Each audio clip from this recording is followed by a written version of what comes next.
Hello students, कैसे हैं आप। अपने लर्न इम्परफेक्ट चैनल में आप सबका स्वागत है।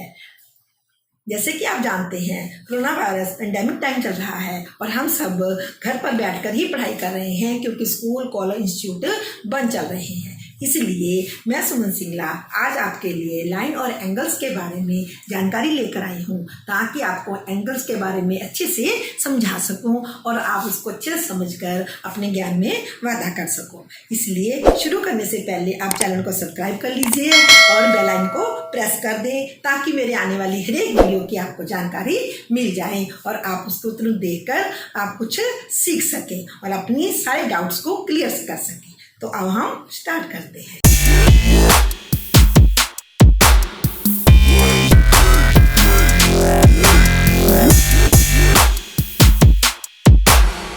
सबसे पहले हम करेंगे पॉइंट को हम कहते हैं बिंदु। तो पॉइंट के बारे में बताना चाहिए। पॉइंट क्या है? किसी भी हम शार्प चीज से कहीं भी कोई भी निशान लगा लेते हैं उसको हम पॉइंट कहते हैं। जैसे हमने ये लगाया है तो इसकी कोई लेंथ, ब्रेथ, हाइट कुछ नहीं होती। तो किसी भी शार्प चीज से, पेंसिल से, पेन से हम जो भी कोई निशान लगाते हैं उसको हम पॉइंट कहते हैं। लाइन सेकंड है, लाइन जिसे हम रेखा कहते हैं। तो ऐसे हम लाइन कैसे भी ड्रा कर सकते हैं। इसको हम हॉरिजॉन्टल लाइन बोलते हैं, सीधी रेखा, या इसको हम वर्टिकल लाइन भी कहते हैं, खड़ी रेखा। इसको हम दोनों तरफ से एरो मैंने बनाए हैं। इस एरो का मतलब है कि लाइन को हम किसी भी तरफ से जितना चाहें उतना हम बढ़ा सकते हैं, इंक्रीज कर सकते हैं, इधर से भी और इधर से भी, इधर से भी, इधर से भी। हम किसी तरफ से भी लाइन को इंक्रीज कर सकते हैं। लाइन सेगमेंट को हम कहते हैं रेखाखंड।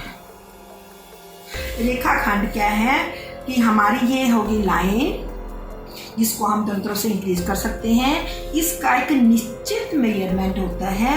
जैसे ए से बी तक की जो लंबाई है, लेंथ है, इसको हम कहते हैं लाइन सेगमेंट। इसलिए ये बड़े ध्यान से देखना है बच्चे कि लाइन और लाइन सेगमेंट में क्या डिफरेंस है।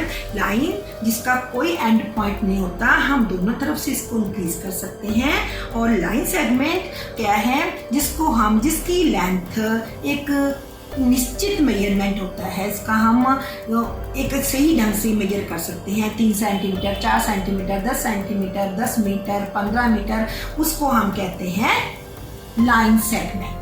नेक्स्ट एक टॉपिक रह गया था कोलिनियर पॉइंट्स। पहले पॉइंट क्या था? तो कोलिनियर। नेक्स्ट बिंदु के साथ ही रह गया था फोर्थ कोलिनियर पॉइंट्स, जिसे हम सरेखीय बिंदु भी कहते हैं। तो वो बिंदु, कोई भी ऐसे बिंदु, एक लाइन में बहुत सारे अनगिनत बिंदु होते हैं। ऐसे हम अगर एक लाइन बनाते हैं तो उसमें बहुत सारे अनगिनत, इन्फिनिटी, जितने भी हम गिन नहीं सकते, जितने मर्जी लाइन में हम ब्रीक बिंदु को जोड़ दें तो हमारी लाइन बन जाती है। तो इस लाइन में हम जब कोई भी बिंदु, जैसे ए बिंदु, बी बिंदु, सी बिंदु, जो कितने भी बिंदु एक ही लाइन में आते हैं उन्हें हम कोलिनियर पॉइंट्स बोलते हैं। समरेखीय बिंदु, समरेखीय मतलब एक ही लाइन पर आने वाले बिंदुओं को हम समरेखीय बिंदु कहते हैं। नेक्स्ट है नॉन कोलिनियर पॉइंट्स, अरेखीय बिंदु। अरेखीय जो बिंदु एक रेखा में नहीं होते उनको कहते हैं अरेखीय, नॉन कोलिनियर पॉइंट्स। जैसे कि एक बिंदु यहाँ है, एक बिंदु यहाँ है, एक बिंदु यहाँ है, एक यहाँ, एक यहाँ। तो हम इन बिंदुओं को जब हम जोड़ दें तो वो जो भी आकृति बन जाती है उसको कहते हैं हम नॉन कोलिनियर पॉइंट्स। ये एक लाइन में लग रहे हैं लेकिन एक लाइन में नहीं होंगे, तो उनको हम कहते हैं non collinear points. Next 6 number पर है पैरेलल लाइंस, जिन्हें हम समानांतर रेखाएं कहते हैं।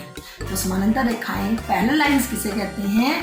वो 2 लाइंस या 3 भी हो सकती हैं, मिनिमम 2 लाइंस जिनका कोई भी जो भी कहीं भी नहीं मिलती, कोई भी 2 लाइंस, जैसे ये लाइन है, ये लाइन है, इन लाइन को हम जितना मर्जी आगे बढ़ाते रहेंगे, इंक्रीज करते रहें, ये कभी भी आपस में नहीं मिलेंगे। इनके बीच का डिस्टेंस हमेशा इक्वल रहता है, बराबर रहता है, इनका हाइट आपस में बराबर रहती है। इसे हम कहते हैं पैरेलल लाइंस। तो पैरेलल लाइंस की एग्जांपल भी हमें याद रखनी चाहिए। जैसे कि ब्लैक बोर्ड आप देख रहे हो, तो ब्लैक बोर्ड की ये वाली ऊपर की लाइन, नीचे की लाइन दोनों समानांतर चलती रहेंगी, कभी नहीं मिलेगी। ऐसे ही सड़क के 2 किनारे, तो हम 2 किनारे सड़क कभी भी खत्म नहीं हुई, चलती रहती है।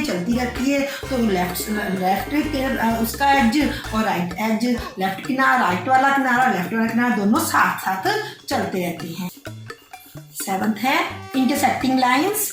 इन्हें हम प्रतिच्छेदित रेखाएं भी कहते हैं। इंटरसेक्टिंग लाइंस नाम से स्पष्ट होता है, इंटरसेक्ट करती हैं। कोई भी 2 लाइंस ऐसे करके जो आपस में इंटरसेक्ट करती हैं, जैसे कि लाइन AB और ये लाइन CD। 2 लाइंस, 3 भी हो सकती हैं, पर मिनिमम 2 लाइंस जो इंटरसेक्ट करते हैं, इन्हें हम कहते हैं प्रतिच्छेदित रेखाएं। इनको हम सीधा भी लिख सकते हैं, ऐसे भी प्रतिच्छेदित कर सकते हैं। एक लाइन ऊपर है और एक लाइन ये इसको हम बड़ी रेखा बोलते हैं, इसको हम खड़ी रेखा बोलते हैं। इसलिए इन जो भी कोई 2 रेखाएं जो आपस में किसी एक बिंदु के ऊपर इंटरसेक्ट करती हैं, काटती हैं, प्रतिच्छेदित करती हैं, प्रतिच्छेद करती हैं, यहाँ पर मिलती हैं, उनको हम कहते हैं इंटरसेक्टिंग लाइंस, इसलिए प्रतिच्छेदित रेखाएं। नेक्स्ट और लास्ट लाइन है 8th ट्रांसवर्सल लाइंस, तिरक रेखाएं। तिरक रेखाएं किसे कहते हैं? Transversal lines. जैसे कोई भी 2 लाइंस हों, अगर तो पैरेलल हो तो ज़्यादा बढ़िया, कोई भी 2 लाइंस को जब एक लाइन तीसरी उसको काटती है, तो ये जो काटने वाली लाइन है या ये लाइन है, इसको ये वाली बोलते हैं, तो इनको कहते हैं हम ट्रांसवर्सल लाइंस। तो इसलिए ये ABCD ये हमारी 2 पैरेलल लाइंस हैं। और एक LM लाइन जब इनको काट रही है, ऐसे 2 पॉइंट्स पे काट रही है, एक E पर एक D पर, D और E 2 पॉइंट्स पे ये काट रही है, तो इसको बोलते हैं ट्रांसवर्सल लाइन। तो ये LM हमारी ट्रांसवर्सल लाइन होगी। इसको 2 लाइंस को ये तीसरी लाइन कट कर रही है। इसके लिए जरूरी नहीं है कि इनका पैरेलल होना ही जरूरी है, ये ऐसे भी हो सकती है, ये ABCD, और इनको हम कोई भी एक लाइन, ये वाली LM लाइन, इनको किसी भी पॉइंट पर स्मॉल a और स्मॉल b पर कट कर रही हैं, तो इनको हम कहते हैं इस लाइन को ट्रांसवर्सल लाइन। कि जब कोई 2 लाइनों को, या 2 ही नहीं, हम 3 भी कह सकते हैं, EF, ये इसके पैरेलल भी हो सकती है, ये नहीं भी हो सकती है। जरूरी नहीं है कि आपस में सभी का पैरेलल होना ही जरूरी हो, ये पैरेलल भी हो सकती हैं, नहीं पैरेलल ना भी हो। तो इसलिए जब 2 या 2 से अधिक लाइंस को किसी एक लाइन से या किसी 2 लाइनों से, एक ये भी जरूरी नहीं है कि एक लाइन से काटना है, तो इसलिए हम LM, N तो और P 2 लाइनों से भी हम काट सकते हैं। तो इसमें LM और NP ये 2 जो हैं हमारी ट्रांसवर्सल लाइंस कहलाएंगी, जिन्हें हम तिरक रेखा, काटवी रेखा भी कहते हैं। तो आगे वाला जो वीडियो है उसमें मैं आपको एंगल्स के बारे में बताऊंगी।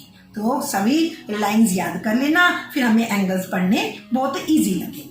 तो मुझे लगता है कि आप सबको अच्छे से समझ आ गए होंगे। आप अपने साथ सब अपनी कॉपीज पे अच्छे से नोट कर लो और उसको बाद में प्रैक्टिस करो, तो अच्छे से लर्न हो जाएगी। तो फिर हमें एंगल समझने में कोई मुश्किल नहीं लगेगी। तो आपको अगर फिर भी कोई मुश्किल लगती है तो आप मेरे कमेंट सेक्शन में कमेंट लिख कर बता सकते हैं। अगर आप सबको अच्छी लगी तो आप लाइक भी कीजिएगा, शेयर भी कीजिएगा, और मेरे अपने चैनल को जिन्होंने नहीं सब्सक्राइब किया है वो सब्सक्राइब भी कर लीजिएगा। Thank you so much.